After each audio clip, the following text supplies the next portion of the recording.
ou le document qu'on vous a remis, c'est que Nature Tropicale travaille à travers on appelle ça des programmes.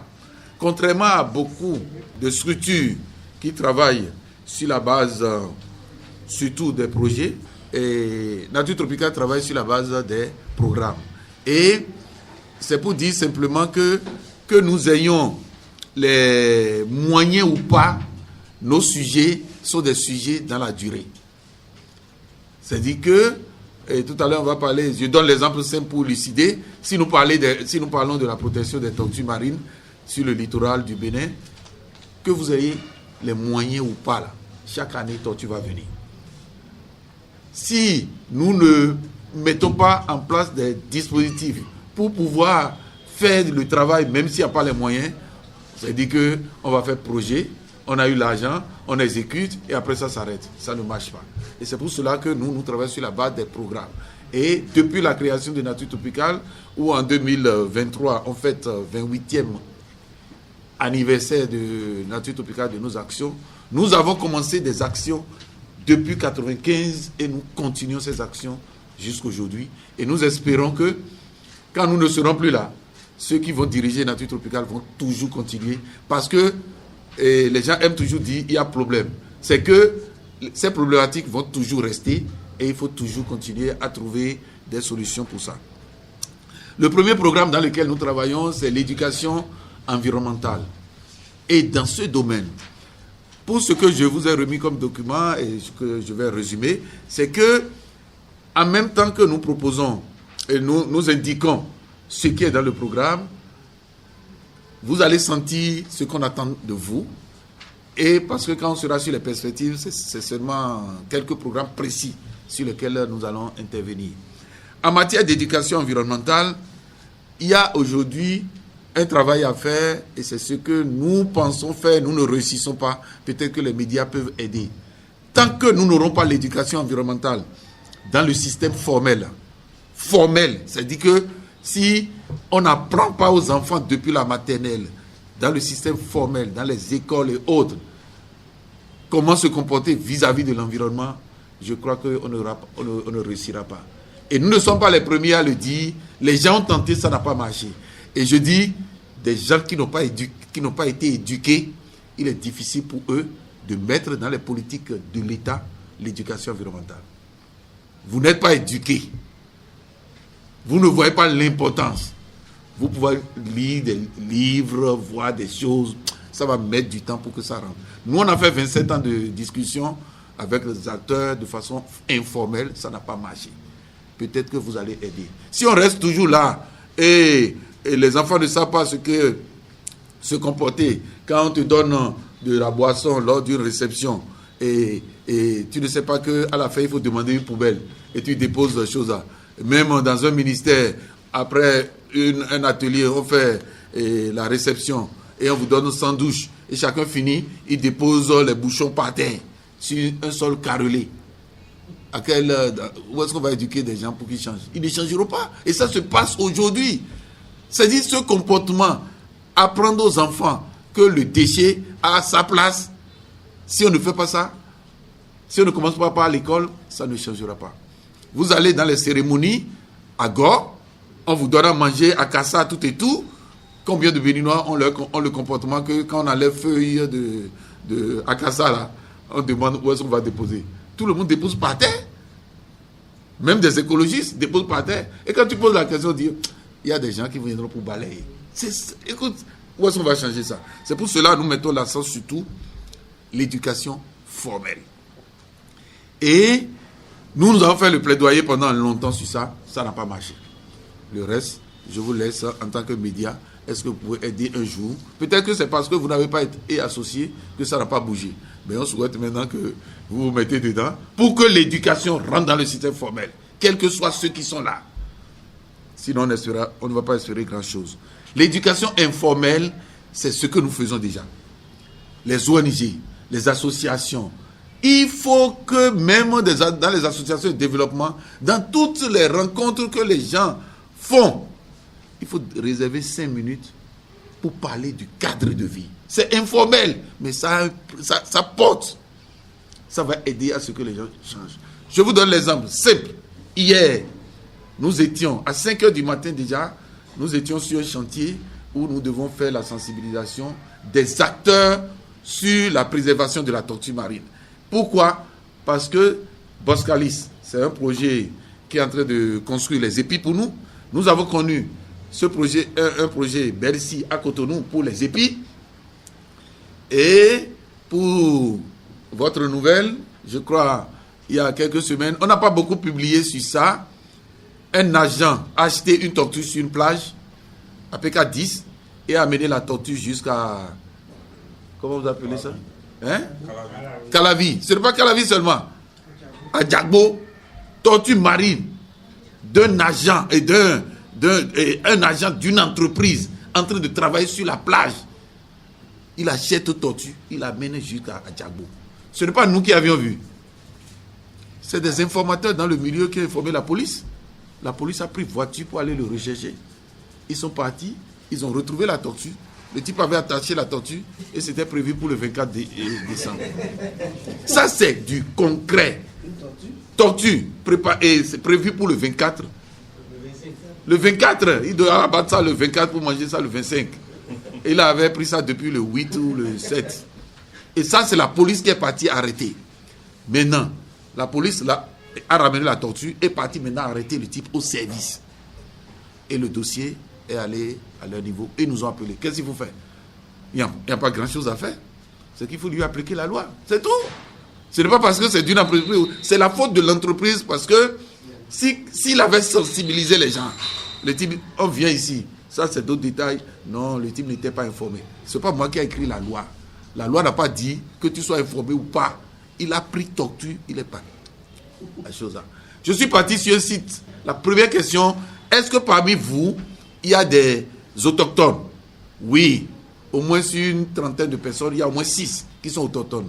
Deuxième question, est-ce que vous avez une fois mangé tortue? Ils sont devant leur patron. J'ai dit, moi j'ai mangé tortue. Mais est-ce que vous avez mangé une fois? Personne n'a levé la main. Dans cette zone, les gens nous ont dit, il n'y a plus de tortue. Depuis 2 mois, là, on est en train de faire suivi sur cette plage, rigoureusement là où ils sont en train de travailler. Je vous dis, on a déjà plus de 900 œufs mis en incubation. Il y a plus d'une dizaine de tortues mortes qu'on a retrouvées dans la zone, mais c'est mort en mer. Voilà des choses, c'est du concret. Mais quand on pose la question aux gens, ils vous disent non. Béninois, vous êtes parti faire chercheur, vous êtes parti faire études, votre étude c'est enquête sur le terrain. Vous avez vu les gens, ils ont dit tortue ne vient plus ici. Vous allez écrire quoi? Tortue ne vient pas. Alors que le Béninois sait que s'il dit oui, toi tu vas l'importuner, tu vas venir parler tortue. Il dit tortue ne vient pas. Point. Mais hier nuit, lui, il a mangé tortue. C'est les réalités que nous vivons. Mais pour que ça change, il faut que les gens aillent toucher vraiment les réalités. Au lieu de rester dans les chercheurs ont dit. Les chercheurs ont dit quoi? C'est ça les réalités. Voilà, ça veut dire que quand on a sensibilisé hier, on est parti. Je vous dis, les effets sont immédiats. On peut vous montrer des images. Il y a des choses qu'on ne publie pas. Mais quand vous constatez, nous l'avons dit, les gens n'ont pas pris en compte. Mais quand vous constatez aujourd'hui que ces entreprises sur le terrain, quelquefois font des dégâts non connus, quand vous constatez que hier nous avons pris des images et nous avons pleuré, des tortues qui sont nées, des bébés qui doivent repartir en mer, mais malheureusement, ces bébés ont été confrontés à des difficultés pour aller en mer et les bébés se sont retrouvés sur le continent. Les chiens errants sur les plages ont mangé. Vous filmez les pattes des tortues à plus de 60 mètres de la côte, de la plage. C'est sur la plage, mais dans les habitations. Et enfin, vous voyez qu'il y a à l'intérieur des gravats. Vous allez voir des bébés qui doivent partir la nuit. Vous retrouvez les bébés en journée et les bébés sont en train de se débattre. Nous avons filmé des bébés qui sont renversés sur la plage, qui ne peuvent pas repartir. Mais vous savez dans combien de zones ça se passe tous les jours comme ça? Voilà des réalités. Et à travers, c'est pour cela, l'éducation au niveau informel, ce qui existe là, il faut encourager, il faut donner les moyens à ceux qui le font. Ça a d'impact. Le peu que tu as fait ici le peu que les médias ont relayé, certains ont vu, ça les a sensibilisés. Mais on doit continuer. Maintenant, on a l'éducation non formelle. Et là, ça c'est un nouveau concept sur lequel on est en train de travailler. Et ça porte petit à petit. C'est avoir les leaders religieux avec nous. On n'est pas, c'est nouveau peut-être ici, mais ailleurs, ça bouge déjà. Avoir les leaders religieux dans la conservation de la nature. Les mosquées, les religions du christianisme céleste, les vaudounoms et autres. Et nous travaillons en soudine et ça a commencé par prendre. Hein? Depuis qu'on fait les fêtes sur les tortues, on est toujours accompagné des Zangbetor. C'est déjà la tradition. Mais comment on peut relayer ça pour que les gens de Zangbetor sentent que, eux aussi sont valorisés. Nous essayons de travailler sur ça.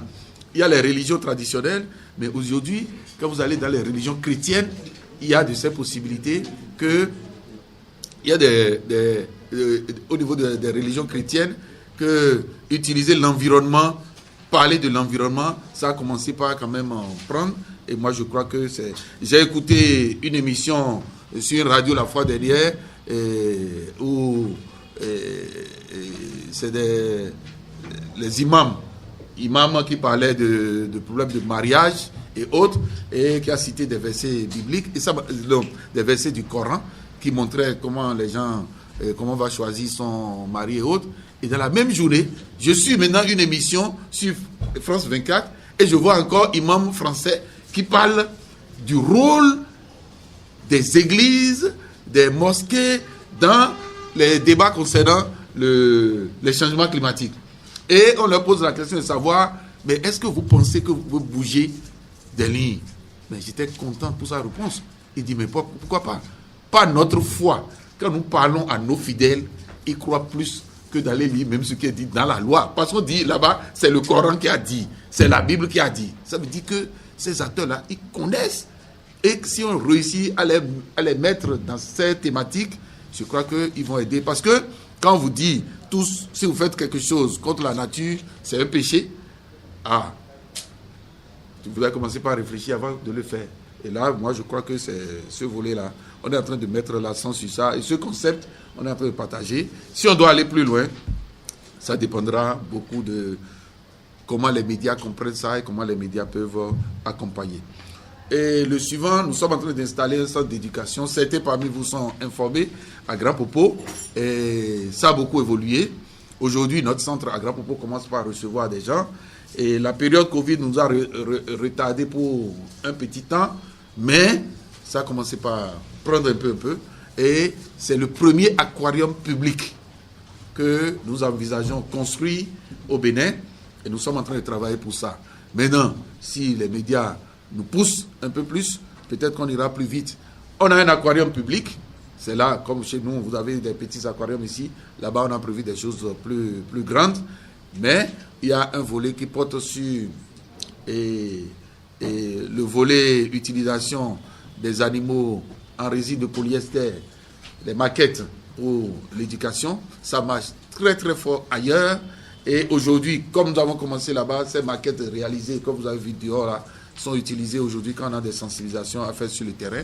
Et on met aussi à disposition d'autres acteurs quand ces acteurs ont des séances de sensibilisation à faire. Et l'impact est très grand parce que quand les enfants ont l'occasion de voir la taille des tortues par rapport à même leur taille, la taille humaine qui détruit la tortue, les enfants commencent à dire il faut agir pour protéger cela. Et je crois que ça nous aide.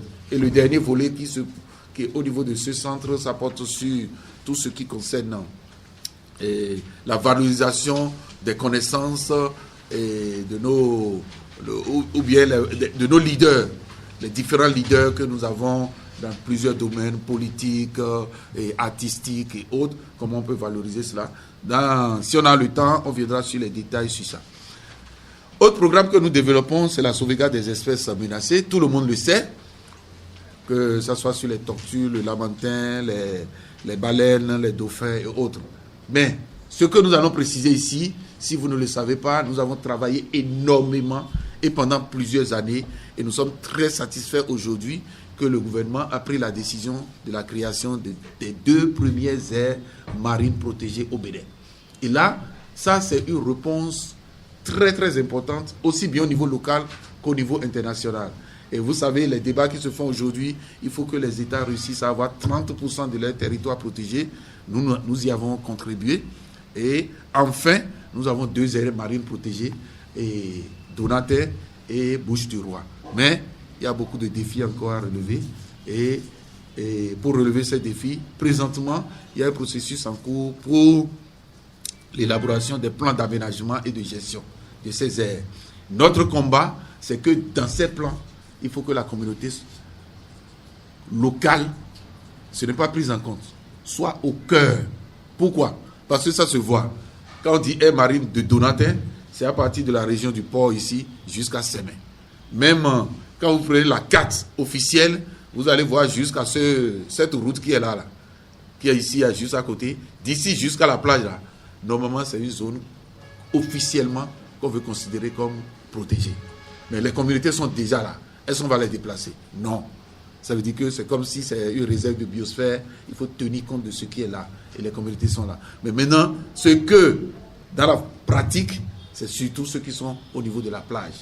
Les restaurants, les hôtels, les maisons et autres, leur impact positif ou négatif, c'est sur ça qu'il faut mettre l'accent. Et pour cela, si ceux-là, effectivement, ne sont pas pris en compte, et un ministère s'élève et crée sur papier le comité de gestion de l'aide de Donater, est composé du ministère des Finances, ministère de l'Agriculture, ministère de... Est-ce que les gens là, est-ce qu'ils montent sur l'eau? Ça ne marchera pas. Parce que le travail qu'on a fait cette année avec les éco-gardes, on est impressionné par les résultats fournis, par la prise de conscience des gens. Si vous voyez des dizaines de tortues mortes cette année, nous on n'avait jamais su c'était dû à quoi. On pensait que c'était des grands bateaux, des trucs comme ça. C'est les mêmes pêcheurs, comme on a dit de ne pas manger, mais si ça tombe sur la plage là, un jour le gouvernement va prendre conscience que ça déchire nos filets. Depuis 1999, on travaille sur les tortues déchirent filets, les gens disent, personne, il n'y a aucun plan dans lequel on les a pris en compte. Bon, maintenant, quand vous ne nous prenez pas en compte, tortue rentre dans mon filet là, je tue. Point. Tu m'as vu, tu as les moyens pour venir là-bas contrôler. Ça veut dire que voilà des sujets aussi simples. Il faut les prendre en compte. Et sérieusement, pas seulement les appeler pour juste applaudir. Et c'est ce combat que nous sommes en train de faire avec le Sénagrève, avec la direction des forêts, avec le ministère, pour pouvoir impliquer les communautés dans ces choses-là. Un point important, un programme très important que nous développons, c'est la diversité bioculturelle. Pendant longtemps, nous avons toujours parlé de diversité biologique, on a parlé de la nature, on a parlé de l'environnement. Et dans le contexte béninois, c'est important de savoir, quand on dit ministère de l'Environnement, c'est bien, on pense que tout est dedans. Effectivement, sur papier, tout est dedans. Mais sur le terrain, il y a quand même beaucoup d'autres défis où on pense que le ministère, aujourd'hui, le ministère du cadre de vie et du développement durable, ça comprend déjà tout. Mais, dans la pratique, est-ce que les gens qui impactent négativement l'environnement, la biodiversité, sont pris en charge, sont pris en compte? Et deux, ce qui est nouveau ici, nous ne parlons pas de biodiversité. Nous parlons de la diversité bioculturelle. Et ça, c'est une thématique qui peut-être a besoin d'être encore approfondie dans le contexte béninois. La thématique concernant la diversité bioculturelle. Il faut comprendre que ça prend en compte aussi bien la diversité biologique, mais aussi l'écosystème dans lequel on retrouve cette biodiversité, et enfin, comment les connaissances des communautés sont liées à ces ressources, comment on les exploite. Leurs connaissances ne sont pas prises en compte souvent. Pour ceux qui sont proches des pêcheurs ici, vous allez comprendre que il y a des jours qu'on appelle Zobodo, où les pêcheurs ne vont pas en mer. Et si vous êtes de la zone et où vous devez aller faire la pêche, et vous faites la pêche le jour, il est prévu que tout le monde doit se reposer, ce n'est pas seulement des amendes. Vous avez des problèmes très sérieux. Sur cet comité, c'est très respecté. Vous allez au port, le jour de Zobodo, aucun pêcheur ne monte sur l'eau. Mais combien de gens parlent de ça? Vous allez à Grand Popo écouter les communautés. J'ai été surpris en 2022 et j'ai ramené l'information dans certains débats. Mais ça n'a pas beaucoup intéressé. Est-ce que vous savez qu'on lave la mer? Est-ce que vous savez qu'on lave le fleuve? Vous savez? Ah, on lave la mer, on lave le fleuve. Et j'ai vu ça à Grand Popo.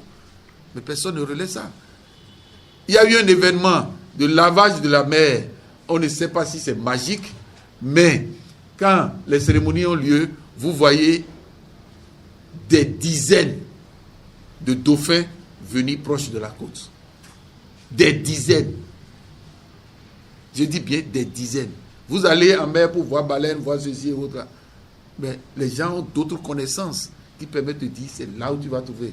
Vous allez dans les communautés et on vous dit et à voir la lune, on aura tortue ce soir. Il n'y a pas beaucoup, hein, mais on te dit que toi là, tu es venu là, tu vas voir tortue ce soir. Et tu trouves. Voilà des connaissances qui ne sont souvent pas prises en compte. Lavage de mer, lavage du fleuve. Les gens font des cérémonies. Les gens cotissent de l'argent.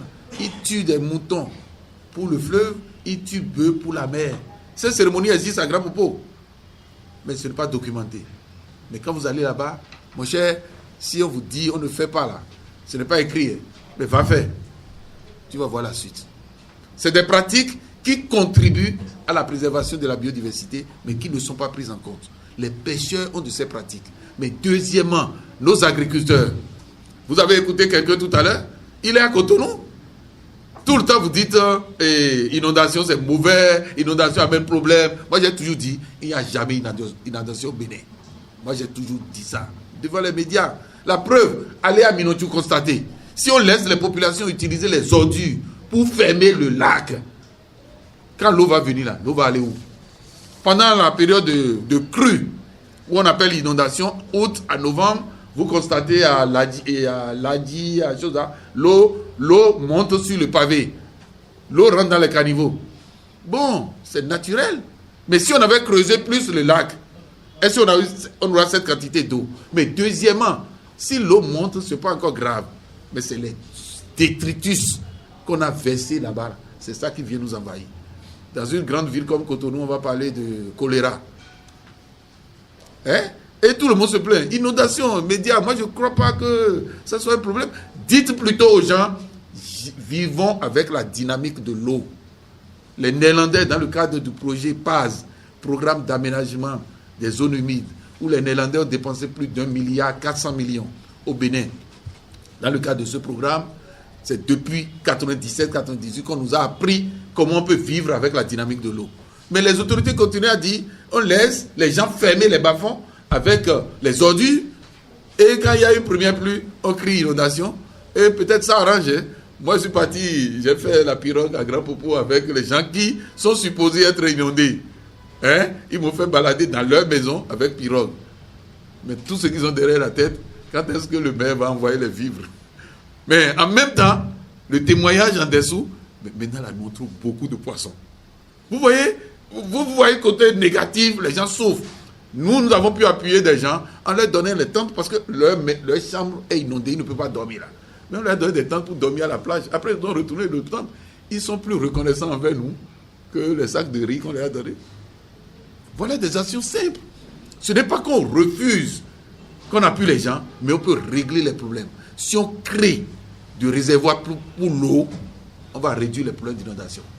Mais si on fait d'autres discours, on fait les alertes, on annonce aux gens. Moi, je suis de la vallée de l'Ouémé, allez demander aux gens de Kheti de quitter leur village à cause de l'inondation. Ça, c'est les connaissances endogènes. On va vous dire, quand on quitte pendant l'inondation, après c'est au corps qu'on amène. Oui, ça c'est les pratiques locales. Pour les gens les plus fragiles, on peut les mettre à l'écart. Mais ils vivent avec... Vous savez que pendant la période, ceux qui sont de Dangbo, pendant la période de crue, les gens ont les bœufs, ceux qui ont des élevages, certains amènent leurs animaux sur le continent, c'est-à-dire sur le plateau. Mais il y a beaucoup d'autres qui construisent des nids, des enclos dans lesquels ils mettent des pailles. Et on met les animaux en hauteur, en fonction de la taille de l'inondation. Mais vous croyez que c'est anodin? Quand on met les pailles, on met les animaux dessus. C'est une connaissance.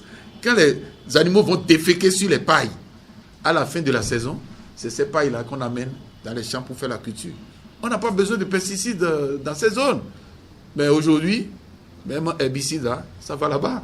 Et après, on dit qu'on mange des trucs mauvais et on se pose la question. C'est pour cela que nous avons ce programme sur la diversité bioculturelle qui doit amener les gens à prendre conscience et considérer les actions que mène chaque acteur en tenant compte de leurs connaissances. Si je prends un autre cas, les semences. Nous faisons un programme, nous faisons un travail dans le cadre de African Biodiversity Network avec APSA. Il y a ce mouvement à travers l'Afrique aujourd'hui. Il faut préserver nos semences traditionnelles. Nous avons pendant longtemps lutté contre les OGM. On sait que ça va arriver, mais on a travaillé pour dire on ne veut pas ça dans l'agriculture. Parce que le premier risque, si on vous donne des semences OGM, ça produit beaucoup, mais l'année suivante, vous n'allez pas... D'abord, ces semences sont des propriétaires. Vous avez du maïs, mais il y a des propriétaires pour ça. Vous ne pouvez pas faire pousser ces semences sans utiliser les technologies prévues, les pesticides, les engrais, tout qui sont prévus. Si vous n'utilisez pas, vous n'aurez pas de résultat. Mais vous laissez, si vous faites 2-3 saisons sans récupérer vos semences de maïs, à partir de 3e, 4e saison, vous n'avez plus de semences. Vous êtes obligé d'aller dans les boutiques pour aller acheter. Ça, c'est des trucs qu'on a menés. Vous savez, dans ce pays, on a mené une loi à voter à l'Assemblée qui porte sur comment encourager des industriels à venir s'installer pour nous vendre des semences. Mais qu'est-ce qu'on fait de nos semences traditionnelles? Vous allez dans beaucoup de villages aujourd'hui et vous parlez avec les gens. Nous avons travaillé avec Grand Bénin, nous avons travaillé avec les Medja et Sévas, où avec plusieurs communautés, on les a amenés à prendre conscience que même si on vous amène des choses qui viennent d'ailleurs et vous acceptez, mais sachez qu'en même temps, vous êtes en train de perdre des choses. Et quand vous allez perdre totalement vos semences, c'est que demain, vous serez obligé d'avoir votre ventre ailleurs. Et c'est quand les autres décident de vous envoyer des semences que vous aurez. Si les autres disent non, je suis surpris. Erreur monumentale des intellectuels africains. Aujourd'hui, avec la guerre en Ukraine, notre ventre, c'est à l'étranger. C'est-à-dire que on dit qu'il y a guerre. Et les gens se plaignent pour dire on n'a pas du pain. J'ai dit, mais attends, les Africains veulent quoi? Moi, mon grand-papa, mes aïeux n'ont jamais mangé du blé. Mais pourquoi nous, on pense que notre petit déjeuner, c'est à base du blé? Et si on ne trouve pas blé? Et plus grave, le continent africain envoie ses hautes sommités pour aller négocier, pour qu'on débloque l'arrivée des, comment on appelle ça, des pesticides. Moi, je ne sais pas, hein. C'est vous qui relayez les informations. Quand moi je vois de ces trucs-là, je pleure. Ça veut dire que si les gens ne nous apportent pas ça, nous, on va disparaître. Et les Africains, ils sont très contents pour ça. Hein. On va négocier pour ça. Arrêter la guerre pour qu'on ait les produits qui viendront nous détruire encore. Je suis à Grand Popo. C'est grave ce qui se passe, les amis. Vous allez à Grand Popo, les gens font de culture maraîchère partout. Mais vous savez que des gens sont conscients. Hein. Les producteurs, des maraîchers, ils produisent pour les autres. Et on a posé la question. Mais comment vous utilisez des pesticides comme ça? Ah non. Ils don't doit. C'est-à-dire que ce n'est pas à manger, quoi. On produit de oignons. Et celui qui produit dit que ce n'est pas pour manger. Mais on fait quoi avec? Il dit non, on nous a dit que c'est pour faire les cosmétiques. Mais vous qui passez rapidement, vous appelez, vous prenez un peu là. Vous faites quoi avec? C'est pour cosmétiques. Vous voyez tomate à Grand Popo, c'est du pesticide. C'est dit, on ne peut même pas mesurer. Voilà des sujets. Des gens vont trouver que c'est sensible. Ah, mais la mort n'est pas sensible. Quand on laisse les gens consommer là, ce n'est pas sensible. Il y a des choses graves qui se passent. Quand tout le monde... Écoute, nous avons travaillé avec des femmes pour qu'elles portent un plaidoyer vers les maires et autres dans certains villages. Et les femmes nous disent, ah, nous avons dit ça. Le maire a dit, oui, on va vous aider. On va vous aider. Il faut que vous leur trouviez des alternatives. Parce qu'il n'y a que ça comme solution. Ok, on va aller trouver les alternatives. On va appeler les gens du CADER. Ils viendront vous parler. Vous vous demandez à ces femmes-là, ils disent non. Les CADER nous ont dit que c'est des produits homologués. Pour des populations analphabètes, quand on dit que c'est homologué, ça veut dire que c'est ce que Dieu et l'État a accepté que ça rentre. C'est bon. Mais avec des analphabètes, je crois que c'est les journalistes qui relaient qu'il y a eu intoxication quelque part. C'est ça. Nous avons un poster ici qu'on a mené sur le terrain. On dit, quand tu veux pulvériser de ces produits chimiques, voilà l'habillement, voilà les lunettes à porter, voilà les gants. Vous savez que dans nos villages, il y a des gens, ils sont experts dans pulvérisation, ils ne portent rien. Nous avons vu dans la vallée des gens utiliser les pesticides du coton pour traiter crin-crin. Crin-crin, c'est quoi? Nénoui, que vous prenez tous les jours. Nous avons vu ça. Nous avons, avec Sagbo, nous étions dans un atelier agroécologique à Sey. On a vu les gens qui produisent du crin-crin. Eux-mêmes reconnaissent que, bon, des mimons, quand il y a des pestes sur nos trucs là, comment on va faire? C'est dit qu'on ne travaille pas pour leur trouver des solutions. Et on reste là. Mais, écoutez, ne dites rien. Ce qui est sûr là, celui qui est plus riche là, c'est lui qui achète plus. Quand les femmes vont marcher, on achète crin-crin, il n'y a pas de trou dessus. C'est meilleur. Moi, j'ai vu dans la vallée, les gens utilisaient l'huile de coton pour traiter coton là. Ils ont utilisé pour traiter crin-crin. C'est au champ, hein. Et j'ai vu, il y a l'huile dessus. Et j'ai dit, hey, ça c'est aminité cadier. Ça c'est quelle huile qui est sur chose là? Et là, coton si ami, ah, coton si ami. Bon, mais quand le coton est noir, coton est noir, mais crin-crin est noir. Mais vous savez que le lendemain, lui, il arrête tout ça là, il amène ça dans le marché de Sobrissé. Lui, il n'est pas sensible. Pour lui, c'est pour tuer les trucs qui embêtent ses produits. Mais en retour, c'est vous qui achetez. C'est quand même triste. Ces sujets, nous les avons abordés, mais à petite échelle. Si ce n'est pas relayé, ça ne changera rien. Et quand vous parlez avec les gens qui ont conscience, eux-mêmes disent, ah, moi je produis, mais je ne mange pas. On a vu des femmes à grands propos qui disent, je produis, mais je ne mange pas. Vous savez ce qu'on ajoute? C'est pour ça qu'on dit, il faut aller faire l'éducation non formelle. Il faut dire à son pasteur que lui produit. Et il sait que c'est dangereux pour la santé. Et lui ne consomme pas. Mais il faut que quelqu'un lui dise que c'est un péché. Parce qu'il est en train de tuer d'autres. Mais lui, il va faire confession pascale. Vous dites, il n'a jamais tué quelqu'un. Et ça, là, on appelle ça comment? Ça veut dire qu'il y a plus de défis. Et ce volet, diversité bioculturelle, là, vraiment, nous pensons que dans les années à venir, nous devons travailler avec et associer beaucoup d'acteurs. Aujourd'hui, les gens viennent parler de l'agroécologie. Il n'y a aucune initiative qui soit inutile. Parce que, rassurez-vous, votre média n'est pas écouté par tout le monde. Ce que vous relayez, si beaucoup peuvent relayer, peut-être on va atteindre un grand monde. Il n'y a pas de concurrence. Que ça soit radio, que ça soit télévision, que ça soit les réseaux sociaux. Il y a beaucoup qui me disent, ah, vous faites tout ça là, mais vous n'êtes pas sur les réseaux. Oui, je veux être bien sur les réseaux. Mais les jeunes, ce que je fais là, ce n'est pas quoi ça. Ce n'est pas ça qui les intéresse. Bon, si toi tu peux aider à mettre sur les réseaux, continue.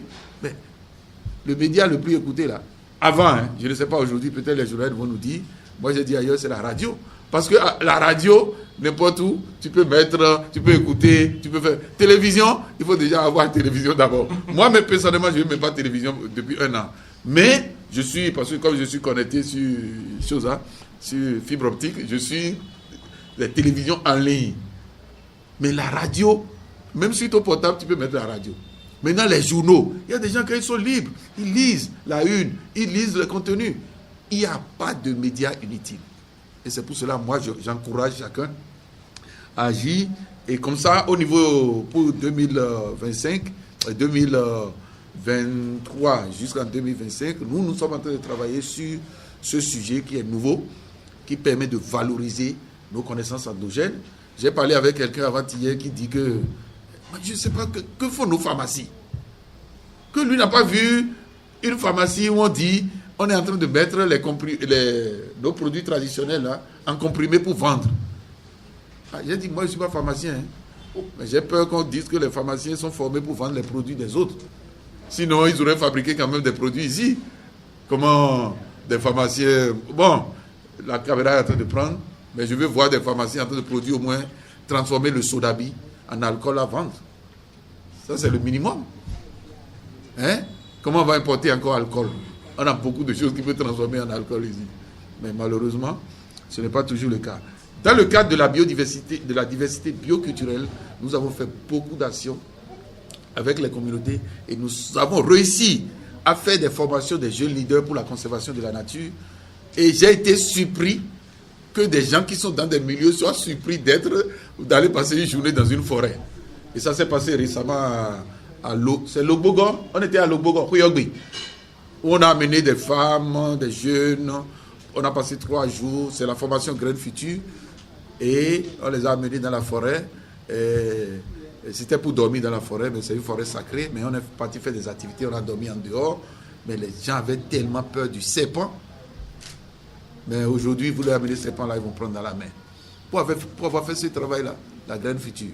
On le faisait depuis. Cette année, il y a plus d'une centaine de jeunes qu'on a formés, que ce soit au niveau des éco-gardes, que ce soit au niveau des femmes, que ce soit au niveau des pêcheurs, en voyant un peu le lien entre leurs connaissances et la préservation de la nature. Et on a recueilli vraiment beaucoup de données qu'on pourrait exploiter pour la suite. Nous avons souvent parlé du programme plantation d'arbres, opération Top Trees et autres. On reviendra sur ça pour les perspectives. Nous avons fait les formations. Cette année, nous avons mis l'accent sur faire ressortir un peu les femmes. Et un programme a été développé qui aussi a besoin. C'est un programme. Attends, personne ne dit que Atami ton fa. Mais chez nous, nous avons Atta toujours chaud. Oui, c'est dit parce que. Mais peut-être que nous ne savons pas vendre notre Atta. Mais c'est chaud. Je vais vous parler juste d'un programme développé par. C'est une initiative qui a été développée par d'autres acteurs que nous avons essayé d'adapter dans notre contexte, que nous appelons EPC, Épargne pour le changement. Mais nous avons amené des femmes à apprendre à maintenant cotiser entre elles. La femme, vous savez qu'avec 10 000 francs, même à Cotonou, là, la femme peut commencer de bouillir tous les matins. Et ça marche. Elle peut faire attaque au TVP au bord de la route. Le principe est simple. Vous êtes 25 femmes. Vous avez accepté cotiser 500. Et vous vous retrouvez une fois par semaine. 500 fois 25. Vous avez 12 500. Quand vous vous retrouvez une fois, il y a une femme parmi vous qui a besoin de 10 000. Vous lui donnez les 10 000. Et les autres viennent. Nous l'avons fait. On avait commencé dans la vallée de l'Ouémé, mais aujourd'hui on a fait sur le littoral, même à Cotonou, dans le cadre de la gestion des aires marines. Je vous inviterai en 2023 à aller interviewer ces femmes. Même des groupements au port qui avaient des dettes CRCAM ne savaient pas qu'entre elles peuvent s'entretenir. Et ça marche. Et c'est ça que nous appelons EPC, Épargne pour le changement. C'est des choses à documenter et à relayer, à mener des gens à se mettre dans ça. Autre programme que nous avons développé, l'écotourisme baleinier. Et certains ont eu assez d'informations sur ça. Mais ce qui a été particulier après Covid, comme je disais, nous avons fait 2 ans où on n'a pas fait de sortie en mer. Mais en 2022, nous avons réussi à faire quelques sorties, mais avec quelques difficultés. C'est parce qu'on n'a pas pu avoir le grand bateau pour pouvoir faire comme d'habitude. Et on avait promis à certains journalistes qu'on allait faire des sorties. Mais tout à l'heure, dans les perspectives, on va voir qu'est-ce qu'on peut faire. Parce que voilà un programme qui, de jour en jour, prend de l'ampleur. Mais on n'a pas le soutien nécessaire pour aller plus loin. Nous avons le volet agriculture familiale durable. C'est de ça que je parlais tout à l'heure quand on parle de maraîchage et autres. Amener les gens à produire écologiquement. C'est plus durable que de mettre des pesticides parce qu'on veut l'argent et ça crée plus de problèmes. Nous avons un programme pour la sécurité environnementale et la lutte contre la criminalité environnementale, la criminalité phonique. Nous avons développé pendant 7 ans un programme avec le parc Pandjari, parc W. Et aussi dans nos écosystèmes, aujourd'hui les aires marines, ce programme est arrêté pour le moment parce qu'il n'y a pas un financement. Mais nous sommes dans la démarche d'avoir plus de moyens parce que ces problèmes continuent à se poser. Et je me suis retrouvé dans certaines rencontres et on veut voir en matière de tortues marines, par exemple, qu'est-ce qu'on a pu faire pour ce programme. On a fait beaucoup.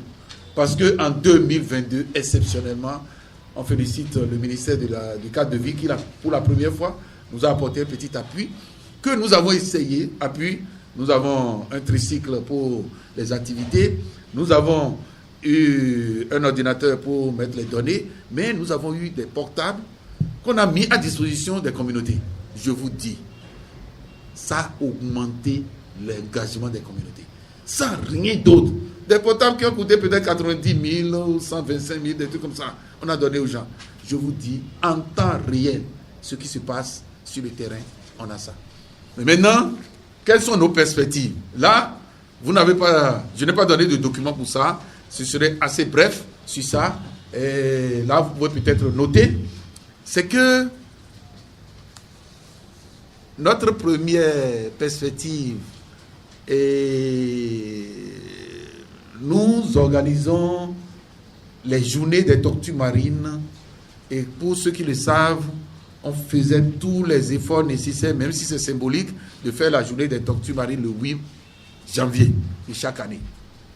On le fait à Grand Popo et on fait à Cotonou. Mais pour 2023, spécialement, la journée des tortues marines, comme vous le savez, nous avons les élections le 8 janvier. Ça veut dire que la journée des tortues marines ne peut pas avoir lieu le 8 janvier. Mais nous sommes en train de mettre la journée des tortues marines pour le 3 février. Le 2 février, c'est la journée des zones humides. Le 3 février, ça veut dire que du 3 jusqu'au 10, nous pensons organiser la journée des tortues marines à Cotonou et à Grand Popo. Seulement que la particularité, nous voulons que ce soit le chef de l'État qui se déplace pour soutenir nos actions. Nous avons visé loin. Si Dieu était juste à la tête, on va demander à Dieu de descendre. Pourquoi? Ça fait 19e édition que nous organisons. Toutes les fois nous organisons, nous pensons que l'idéal, c'est d'avoir les autorités avec nous. Moi, je ne suis personnellement pas satisfait. Pourquoi? Parce qu'en 2022, les Togolais nous ont invités, en s'inspirant de ce que nous faisons au Bénin, ils nous ont invités pour la deuxième journée des tortues marines au Togo. Et on est parti. Je vous dis, c'est une seule journée et l'activité n'a duré que 2 heures de temps. Il y avait 2 ministres de la République qui étaient là. 2 ministres sont venus pour libérer des tortues. C'est derrière l'hôtel Sarakawa à Lomé. Et ils avaient un leader traditionnel qui était devant, le chef canton de Baie. Et moi, on me prenait comme autorité, c'est-à-dire que invité de marque. Mais je me suis retrouvé tout petit. Je suis parti, là, le jour où ils ont organisé, je suis parti tôt le matin. Non, oui, je suis parti tôt le matin. Et dès mon arrivée en même temps, on m'a amené sur World TV pour aller faire émission. Après, on est passé à une radio et l'émission était en éveil. Mais moi, je parle français et ils traduisent sur l'émission. J'ai été surpris de l'importance que les gens accordaient à ces choses-là. Mais je dis, moi, j'ai fait ça 18 ans au Bénin. Je n'ai jamais les autorités avec moi. Et quand on a fait les émissions, et à 15h, on est à la plage, c'est de 15h à 17h30. On a fini. Les 2 ministres sont venus. On m'a donné la parole. Je n'ai pas hésité pour leur dire que moi, je suis venu ici pour apprendre. Comment vous avez fait pour mobiliser tous ceux-là? Quand au Bénin, même pour déplacer le délégué, je suis obligé. Je ne sais pas entre griffes. Même le délégué de mon quartier pense que je dois le payer avant qu'il vienne à cet événement. Et là-bas, c'est le ministre. Vous voyez, ça veut dire que pour faire bouger les choses, je vais apprendre de vous. Comment on fait pour que les autorités soutiennent. Soutenir, ce n'est pas donner de l'argent. Le fait qu'une autorité politique vienne, arrive à participer à une activité et donne un petit message, ça convainc plus. Mais nous, on n'a pas l'occasion. Et là, pour 2023, nous envisageons inviter le chef de l'État. Et là, nous avons préparé un petit document comme ça. On n'a pas mis dans ce qu'on vous a remis, mais on a dit, sous le haut patronage de son Excellence Patrice Talon, président de la République, et de la Fondation Talon, Nature Tropicale organise. Je veux plus savoir les intermédiaires. Maintenant, s'il lui dit, tel va accompagner, on va prendre. La deuxième perspective de Nature Tropicale pour 2023, notre besoin important, c'est de trouver des moyens pour acquérir une embarcation pour le développement de l'écotourisme. Une embarcation de 20 à 30 places, et nous voulons faire de choses et de, comment vous appelez ça, le financement participatif. Nous voulons faire du financement participatif pour pouvoir mobiliser les ressources pour avoir un bateau. Si vous avez des idées sur comment on peut le faire, je crois qu'on reste ouvert pour un programme pareil. Vous pouvez nous aider, les médias, encourager. Comment se fait-il que 28 ans d'existence, on ne peut que demander à l'étranger de nous aider avec des petits financements pour protéger notre biodiversité ici. Comment avoir le secteur privé chez nous qui a les moyens pour que le secteur privé accompagne les actions des ONG en général et en particulier nos activités. Comment le secteur privé peut être sponsorisé des acteurs pour aller découvrir nos ressources. Je parle des baleines, mais pour plus loin. Pour nous, il faut un programme de reboisement, mais qui indexe tous les acteurs, tout le monde. Comme je suis devant les médias, je peux déjà commencer par dire un journaliste, un arbre, suivi. Un journaliste, un arbre, suivi. Ce programme-là met l'accent sur la sensibilisation pour conscientiser les parties prenantes. Les médias ont leur rôle. Appuyer la production d'essences locales d'intérêt patrimonial et culturel. Nous travaillons avec des gens qui pourraient aider dans ce sens et renforcer les capacités des parties prenantes sur l'importance de planter. Où planter? Quelle essence planter? Et comment faire le suivi? Ça a beaucoup manqué. Et pour réussir, nous voulons développer des opérations que nous avons appelées un citoyen, un arbre, qui va aider à ce que chaque citoyen puisse savoir. C'est les médias. Un citoyen, un arbre. Un élève, un arbre. C'est un programme. Comment faire pour que chaque élève puisse planter son arbre? Un fidèle, un arbre. Chaque fidèle doit avoir son arbre. Qui va le faire? C'est le leader religieux qui va le convaincre. Ça veut dire qu'il faut trouver les atouts pour que ce fidèle soit informé. Une maison, un arbre. Dans nos villes, on ne doit normalement pas avoir une maison où il n'y a pas d'arbre. Les amis, les gens sont venus me faire ici pour dire que si l'arbre continue à être devant ta maison, toi tu vas mourir. J'ai dit, je préfère mourir que de laisser quelqu'un tuer l'arbre. Parce qu'il y avait sorcellerie dedans. Et quand tu me dis qu'il y a sorcellerie dans un arbre, et toi tu n'es pas capable de le faire sortir, et la seule solution, il faut couper. La sorcellerie va partir. C'est ça. C'est dit, nous avons fait un travail, c'est très dangereux. La conscience des Béninois, là, même planter un arbre devant une maison, c'est problème. Mais si vous n'avez pas fini avec ça, là, comment vous allez régler les problèmes de non-plantation d'arbres? Ça veut dire que chaque maison doit avoir un arbre et chaque religion doit montrer l'espace qu'ils ont utilisé pour le reboisement. Pourquoi ne pas aider les musulmans, leur site où ils font Ibira? Mettez des arbres, entretenez surtout. Qui va aider? Peut-être un journaliste, un fidèle musulman. Lui parle là-bas, on peut le croire. Mais il y a des problèmes. Un conseiller communal, là, il doit nous montrer son arbre. Les politiciens, là, on ne veut plus entendre seulement les discours. Il faut les évaluer sur ce qu'ils ont fait au niveau environnemental. Voilà des sujets sur lesquels, et nous disons, nous n'attendons que votre collaboration pour pouvoir aller plus loin. Et nous disons, plantons et continuez à planter toujours des arbres pour atténuer les effets des changements climatiques et limiter les catastrophes naturelles. Et le dernier programme concerne tout ce qui concerne la mer. Tout à l'heure, j'ai dit, aidez-nous à avoir bateau. Je ne veux pas entendre la question que j'ai déjà entendue, j'ai déjà répondu. Si on vous donne un bateau, comment vous allez entretenir? Oui, quand on donne un bateau, voilà le programme. Vous savez, en milieu marin, là, on a beaucoup à gagner. Quelle est la maison construite à Cotonou et les produits ne sont pas passés par la mer? Est-ce qu'il y a une maison là où les produits ne sont pas passés par la mer? Si je fais même attention, si l'eau est venue du sous-sol, le contenant là, c'est passé par la mer pour venir avant qu'on ne fabrique quelque chose là.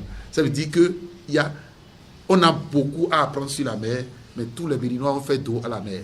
Et là, nous avons ce programme. Si nous avons une embarcation, on va essayer de travailler avec les gens pour connaître les métiers de la mer, connaître ce qui se fait en matière de pêche et pêche responsable. En mer, des gens veulent devenir des pêcheurs. On pense que pêcheur, c'est être manamana là. Non, il y a pêcheurs qui gagnent de l'argent. Les boîtes de conserve que nous consommons, ce ne sont pas des gens qui ont les pieds sur terre, ils ont les pieds en mer. Et ça, c'est des domaines qui ne sont pas embrassés parce que les gens ne connaissent pas. Organiser des visites en mer en dehors de la saison baleinière pour les baptêmes de mer. Aider les gens à savoir un peu que c'est possible. Devenir un marin. Il faut que la personne ait l'occasion d'aller en mer pour savoir les conditions, pour dire demain je vais rêver. Valorisation des produits industriels, les produits halieutiques.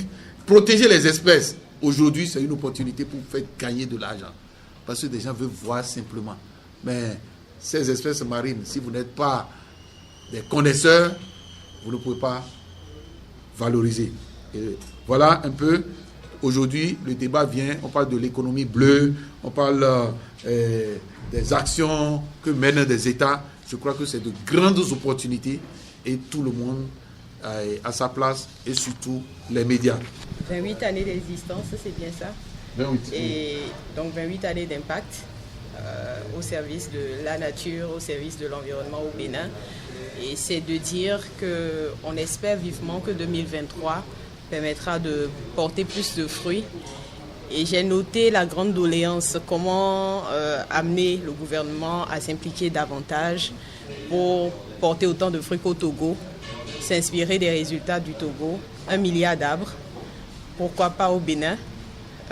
Et je pense que c'est un appel qui est légitime et je crois que chacun de nous ici pourra jouer sa partition pour porter le travail que vous faites si bien plus loin.